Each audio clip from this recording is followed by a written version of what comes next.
So আমরা recently মাওয়াতে একটা 3D design করি। সো এই বিল্ডিংটার রেফারেন্স তারা দিয়েছে, তো আমরা টোটাল মডেলটা রেডি করি এবং টোটাল ডিজাইনটা আমরা রেডি করি 3Dতে।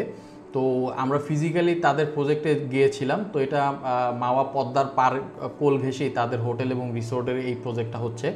তো যে এক্সটেরিয়র এনভায়রনমেন্টগুলো কী হবে, কটেজ এবং এখানে kids play zone, coffee corner এবং রেস্টুরেন্ট, আদার যে বিষয়গুলো আছে সব কিছুই আমরা খুব সুন্দরভাবে এখানে গুছিয়ে তুলেছি।